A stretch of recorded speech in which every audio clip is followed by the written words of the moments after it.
Demoven's envoy and I spoke, Your Majesty. The king has Aldersburg surrounded. He awaits and won't begin the assault till you arrive. Good. I truly hate to miss it. Tell the troops to prepare. Gear and ire. Of course, Your Grace. Yes? Is there something else? Pardon my boldness, Your Grace, but I can't help but be concerned. You don't sleep. You've the air of illness about you. I think back to that night in Rivia often, to Gascon's death. Perhaps I made a mistake. Perhaps he didn't have to die. He didn't, Your Majesty. He needn't have been there at all. I'm a soldier. I swore to serve you. Gascon, not so. He might have left at any time. Guilt, pity trouble you, Your Grace. I know.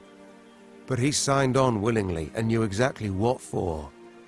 Gascon gave his life for he thought you worthy of it. There's no greater proof of friendship, no greater gift one can give.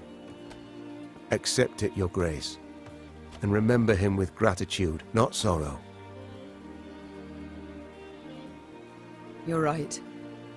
I thank you, Reynard. That I needed to hear. We've talked enough. We must march on to Aldersburg. Your Grace, if I may. Some of our comrades in arms would like a word with you. The war nears its end. Paths are likely to diverge. I see. Thank you. I shall stop by the mess tent later.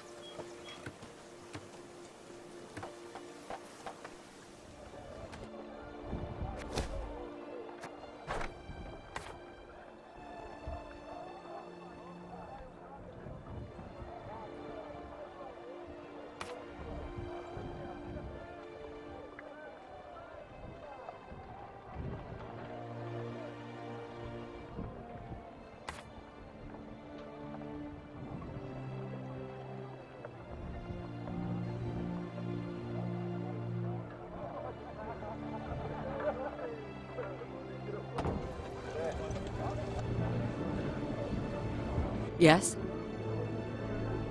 War's nearly over. What will you do? Where will you go? The war against Nilfgaard, perhaps. But others drag on, and will continue to do so. What do you mean? What war will persist? Scoia'tael survivors still hide in the forests. Yes, but I've heard they retreat to the east.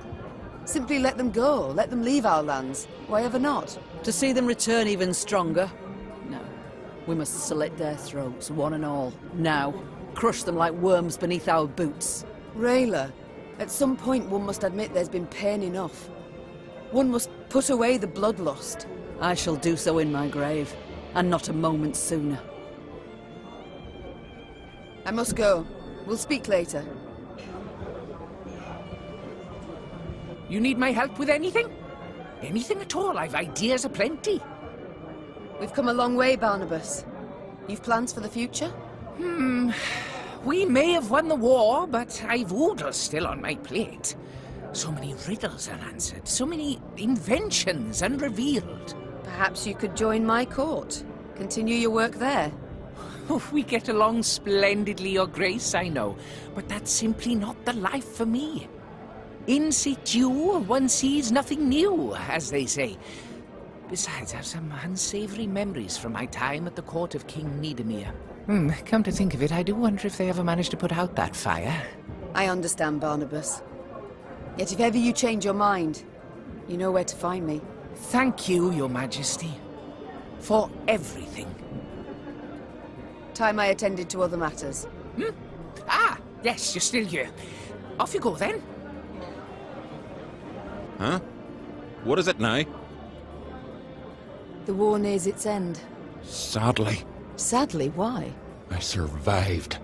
Again. Rebuild your land, Queen. Enjoy your life. Me and my men, we'll be moving on. Arnulf, in Lyria and Rivia, your past matters not. Nor does your shame. Stay. What about after? What do I tell my ancestors when the time comes? I yearn to sit at their table, lass, and drink mead in their company, so go I must. So long, Arnulf. Always good to see the Queen. How can I help you? Our conversation in Mahakam. Do you recall it? When you resolved to join my force, leave your homeland? Of course. Clear as day, that. You saved me and my clan. I'm in your debt. Will be for some time. Well, we've won the war. And you had a hand in the victory. Heavily so. As I see it, you've more than repaid your debt. Feeling a wee bit choked up, as King Desmond said when an assassin's bolt ran clear through his esophagus. Come here and give us a squeeze. Later, perhaps. But Gabor, any plans for what comes next? Ha! I wasn't expecting to have this chat, so I'm a bit caught with my knickers down past my knees. War's over, but we've much left to do. Our relations with non-humans, for instance. I mean to improve them. And I think you could help, Gabor, greatly so. Meaning, you'd like me to stay in your court? I'd see it as an honour, your majesty. An honour true. We shall return to this conversation later. No skin off my back. We seen each other, your grace. Your grace? The war nears its end. What next for you, Sir Ake? Will you remain in my ranks? Boundless is my gratitude for the offer, your grace. But, alas, I cannot accept. You'll return to your path, then? Set off to hunt monsters? Forsooth, though not at once. First, a more daunting challenge awaits. I must go home. I was certain Siegfried and I would never reconcile. That he would forgive me never. But to behold you and Willem find common ground again, it rekindled dead sparks of hope that I, too, could span the rift. When I joined your force, I believed I would serve as an example to you and your troops. I see now I was mistaken. For 'twas you who taught me a lesson. I dare say, the most valuable of my life. I thank you. And good luck, Sir Ake. I shall think often of you and your son. Farewell, Ake. I'm pleased to see you again, Mom. You need something? The war's near its end. The future, what does it hold for you, Isbel? Wise counsel will always find a place at my court. A tempting offer, Mom. So be it. I shall stay. But I've one condition. You're never to force me to wear shoes. Ha! These terms I can agree to. Duty calls. I must go. Of course. Should you need me, I'll be here. Yes, Your Grace? The war nears its end. What next for Reynard Odo? Whatever you command, Your Grace. Is something amiss, my lady?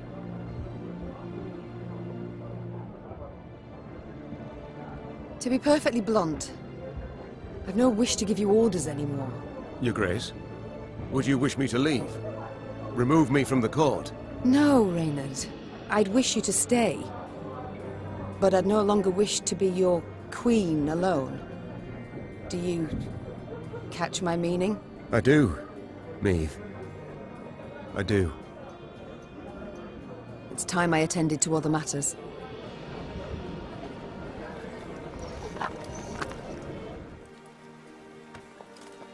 Look, 'tis me, slayer of the Blacklands, Lord of the Queen.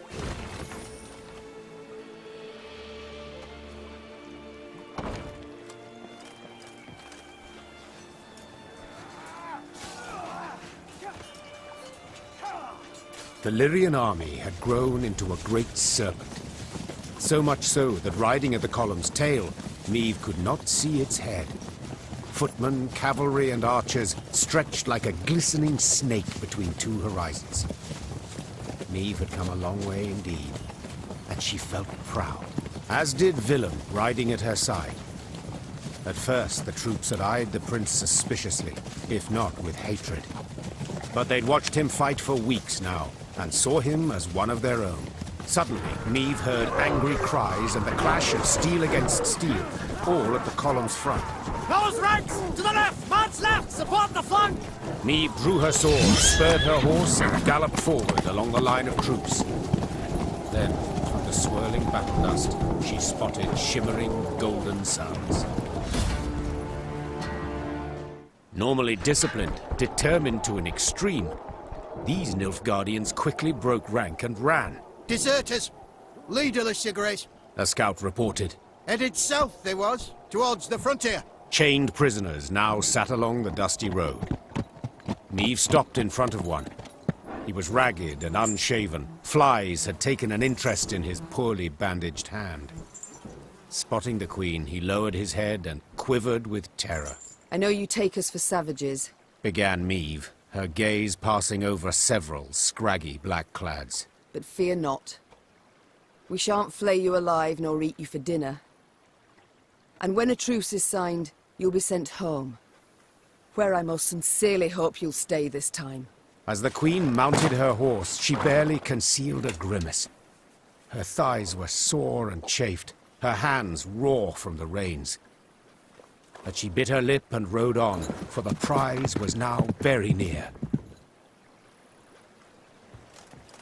Was in Aldersburg when it fell. Broke my heart, that did. But not complete. I will take it back.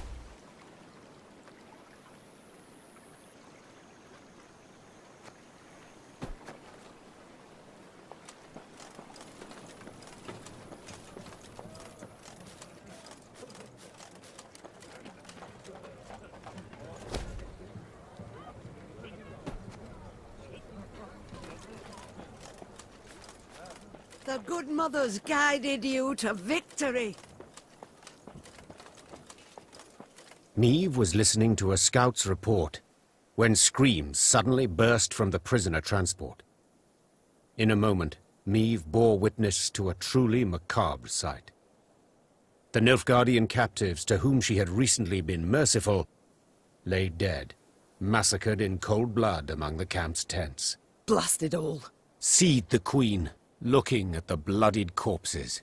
Those responsible for the deed, peasants from the quarry at Ravencloft, Meave had welcomed into her ranks. The harm they'd endured from Nilfgaardians wielding whips, this was what had festered in their hearts and minds. The Rivians couldn't accept that their oppressors had gone unpunished. So they took matters into their own hands, in defiance of the Queen. There's fiends, not folk! Cried the peasants, now armed and in uniform. They was owed this, plain and simple. It had been justice by a mob, and Meave knew it should not go unpunished. Yet at the last, ignoring her advisor's counsel, she left the former slaves' fate for their commanders to decide. For the Queen had grown weary of choosing between two evils, each one darker than the other.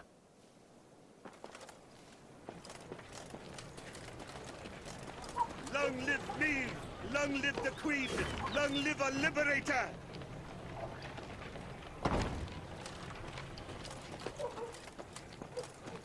Meave noticed one of her scouts, a certain Corporal Larkin, halt his mount and train his gaze on the woods. Your Grace, I thought I heard something. Could have sworn. A whisper, maybe, but... nothing now. It's all gone quiet. I think I might have imagined it, in fact. Imagined? Meave placed her hand on his shoulder. No one has sharper senses than you. If you claim to have heard something, it's worth a closer look. Corporal Larkin saluted, then rode past the trees. Suddenly in shadow, he keenly scanned his surroundings. Something caught his attention. He dismounted, then brushed aside ferns, exposing tracks made in the mud. Your Majesty! He shouted, quickly turning towards the road. Sound the alarm! It's squirt! An arrow whisked through the air, pierced his throat, and suddenly silenced him.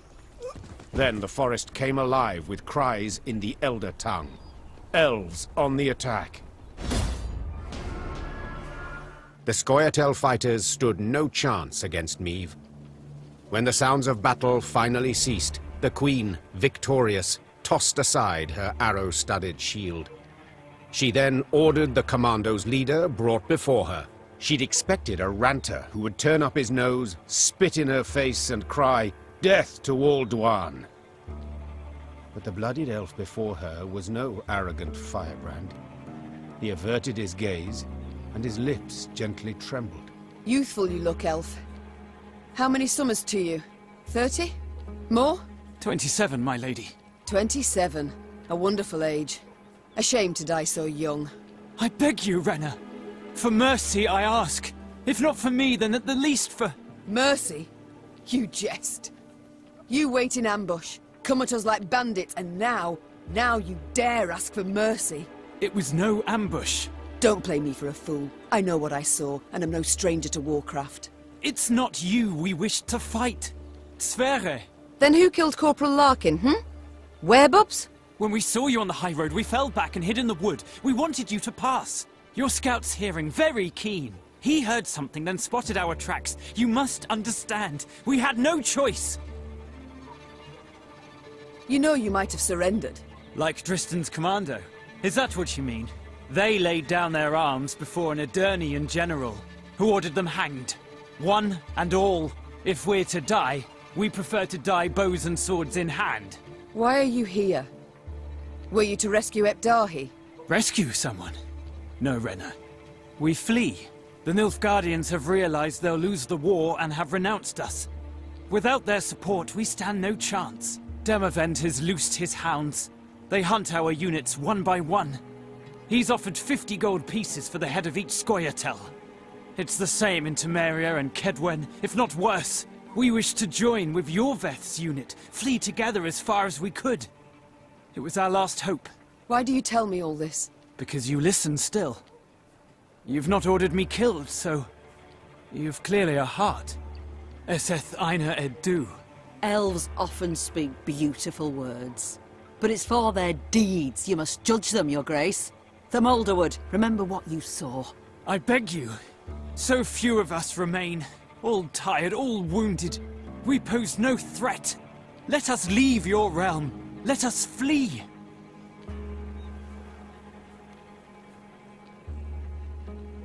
Enough senseless killing for one day. So be it. You're free to leave. I don't know how to thank you. Make certain I don't ever regret this decision. 'Twould be thanks enough. Your Majesty, they attacked us, came at us unprovoked. Truly, Rayla. Unprovoked. Because it seems to me, we've provoked them for years. I thank you for your compassion towards me and all my folk. Meave personally unfastened the prisoner's chains as her Lyrians looked on in silence. They did not approve, this was clear. Their displeasure was palpable.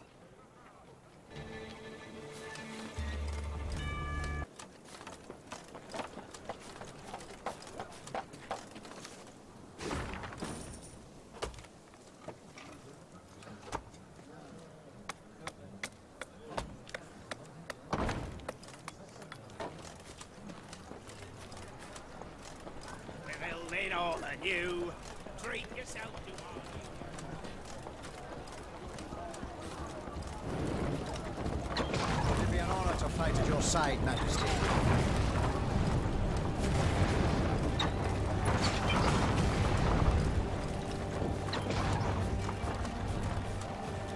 The Lyrian corps neared Aldersburg, and it could not have been on a more idyllic day. The sun shone, birds sang, trees rustled in a light breeze. But Meave saw it as she had at the war's start. Walls illumined by a fire's glow, the cries of fleeing civilians, the stench of burning flesh. As on that day, Aldersburg was under siege. At this time, Eden's flags fluttered in the field, while Nilfgaard's tattered sons crowned the fort's towers. The Queen found Demavend's tent without difficulty. Made of sheets of silk edged with silver thread, it positively shone. Seems the realm's restored to a virtuous path, muttered Meave. Aha! There she is! Queen Meave, savior of the North, the Sun Slayer. Mockery I don't appreciate. I wouldn't dare. Not my words, those. You've been painted thus in song. Master Dandelion himself wrote a ballad, The Battle for the Bridge. If you take the bard at his word, you're as fierce with a blade as any witcher. Is that jealousy I hear? To be perfectly honest, Meave, it is. For I hadn't the pluck, nor resolve. And when all the North tucked tail, went to shite, you alone stepped up and bared your fangs. Let it be a lesson for the future to us all. You called out the future. Tell me, how's your son? Baldwin. Oh, growing like a weed he is. And the spitting image of his old man. Good news all, especially given the mother's profession. She's now Countess Demeretta of Gullet, a lady of the court. Your lawful wife must be thrilled. Hard to say in truth. I've not seen her in some time. Duty keeps me away, you understand. You work hard, I'm certain. Many a night, too. You might say so indeed. But enough about me. As we're chirping away like two gossips in the field, do tell me, what a villain. He's here with me. In chains, perhaps? No. In coronet and robes. We came to an understanding. What's past is past. A lesson for the future? What do you mean? My dear, this war won't change a bloody thing, you know. Nilfgaard will be Nilfgaard, the North. We'll sign a truce. The Blackclads will turn tail towards home. But the old borders don't satisfy us soul. I'm perfectly satisfied with them, thank you. And I just wish other folk would respect them too. You're one hell of a warrior. But you're no strategist at all. Your perspective, you've got to broaden it. Nilfgaard, we cannot allow it to regain strength and spirit. Else we'll face another invasion within a decade or two. Measures are required. Preventive, preemptive, whatever the learned call it. Build an army, a vast one. Wait in ambush. And when they least expect it, break their bloody spine.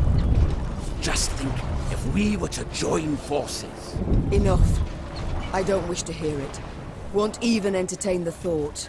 I'll help you take Aldersburg, but then I'll go home, where, God's willing, I'll live to a ripe old age. As you wish. We can mount the assault at any time, but... But? My scouts report a small Nilfgaardian force approaching from the south. They've stayed off the roads, moved only under the cover of night, escorting someone. Who? I've no notion. Could be a mage. Devilishly unpredictable, that lot. Could wreak havoc in our ranks. Either way, before we rush at the walls, we must make certain they don't reach Aldersburg at all. I shall see to it. Are you sure? You've just arrived. Must be weary after the long journey. An understatement if I ever heard one. But I wish all this to be over, quickly. Niamh set out after the Nilfgaardians immediately, a cavalry escort in tow. Her unmatched scouts, who had led the army through the mountains of Mahakam and Angren swamps, quickly found the enemy's trail. This way, Your Grace! It's not far now! That very same day, Niamh's force caught up to the mysterious black-clad unit. Lyrian riders surrounded the foe, forcing the Nilfgaardians to halt. All felt so quiet, the creaking of taut Lyrian bowstrings could be discerned. The common tongue. Which of you knows it? I do, Your Majesty. You also know who you deal with, I see. What is your name? Kaldvin, Your Majesty. At last. A Nilfgaardian name I can pronounce. So, Kaldwin. It seems this war will reach its end in 2 days' time at the most. 'Twould be silly to die today, wouldn't you agree? It would, milady. Precisely. I've spilled enough blood. I've lost the appetite for more. So, provided you don't give me a good reason to kill you, you'll walk away with your lives. Now tell me. You carry something for General Ebdahi. What is it? A letter. Urgent to the point of insanity, it must be. Who wrote it? The dear Madame Ebdahi? No, Your Majesty.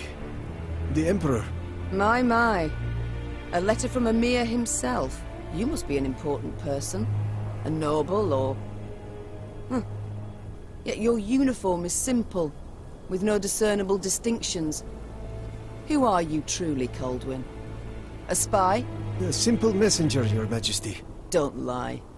I know messengers, how they travel. Alone, armorless, atop a swift steed. You're escorted by cavalry of the heavy sort. For I often carry orders the recipients don't wish to perform, thus the escort. Give me the letter. I've sworn to deliver it to General Ebdahi.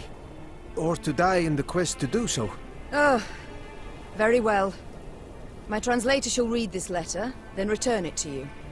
You shall break no vow, and who knows? You might even survive. And if I refuse? Guess. So be it. I accept your offer. Meave's translator cracked the seal and read. And as he read, his eyes grew wide as saucers. Then he whispered in the Queen's ear. Truly. And you're certain you're not mistaken. The wonders of this world. Caldwin, consider this your lucky day. I allow you to complete your mission, with one proviso. And that is?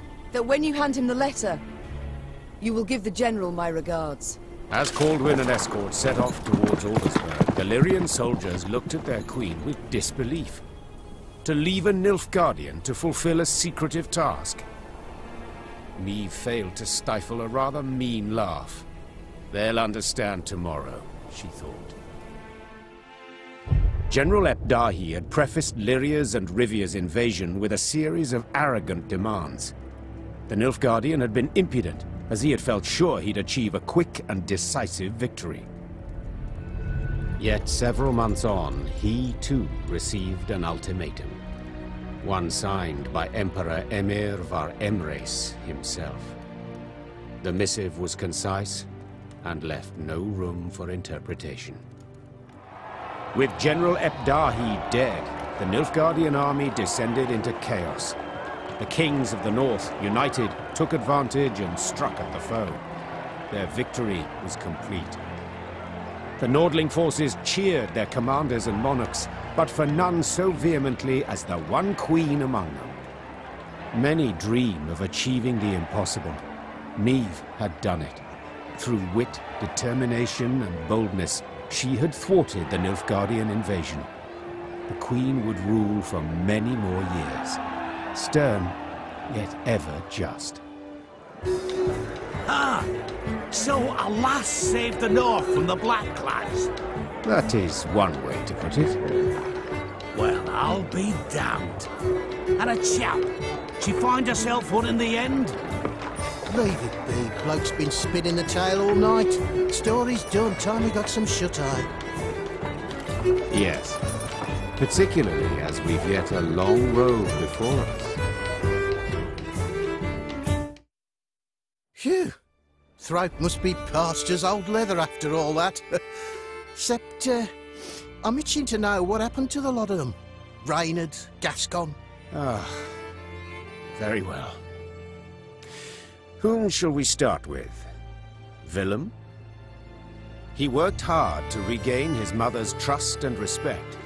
Took on many daring missions, regardless of the risks. The lad whom Nilfgaard had wielded as a tool now sowed terror along its borders, and appeared a successor most worthy of Meave. Gascon was buried with honors of the most refined yet mournful sort. His peer lords themselves bore the casket.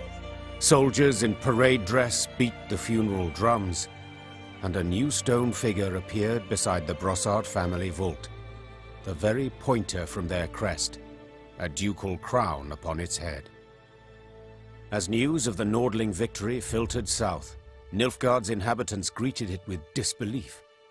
Returning Imperial soldiers told stories of Lyria's cruel queen, who murdered prisoners and sullied sacred laws. They referred to her as Gvaeldet, the bloodthirsty one. With the advent of peace, tensions waned. Lyria's and Rivia's disparate races seemed to live harmoniously, side by side. The Queen pressed for new laws aimed at curbing oppression. They were a step towards more enlightened rule, yet sadly were habitually broken. And Meave? As I said, she ruled with an iron hand, not fist, and with her son's unwavering support. She could now trust him again. A great victory, greater even than Rivia's liberation. And now, if you'd allow me... Course. Leave him be, lads. Let him get some rest. Till the time comes for the next tale.